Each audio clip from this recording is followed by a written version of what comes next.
Hey kamu, Abang Topi nak tunjuk kenapa 10 sebab kamu kena beli Tigo 8 Pro. Jom.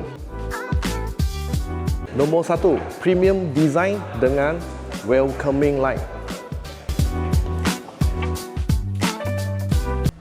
Nombor 2, dengan dalaman yang luas, selesa bagi anda dan seisi keluarga. Pada ruang belakang yang luas dan boleh recline. Selesa. Nombor 3, dengan features ADAS yang terkini.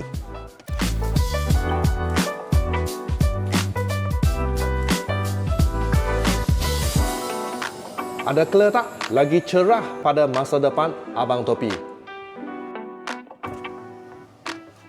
Nombor 4, dengan enjin bernadikan turbo gasoline direct injection 2000cc, gearbox DCT 7 speed. Nombor 5, harga berpatutan, luxury dengan sekarang ada 15k cash rebate. Sebut pasal keselamatan,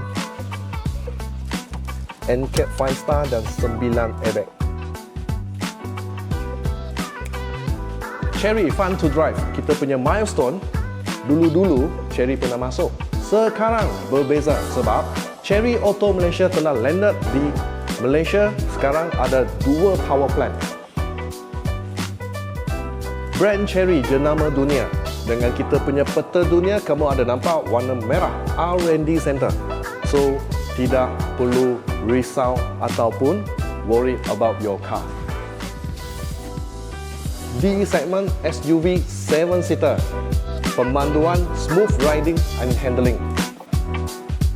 Dengan harga yang ini, berbanding brand yang X, yang Y, luxury, tidak perlu banding. Inilah pilihan terbaik anda. Apa kata korang? Korang suka features yang mana? PM di bawah atau WhatsApp Chery Kuching. Abang Topi tunggu mesej kamu.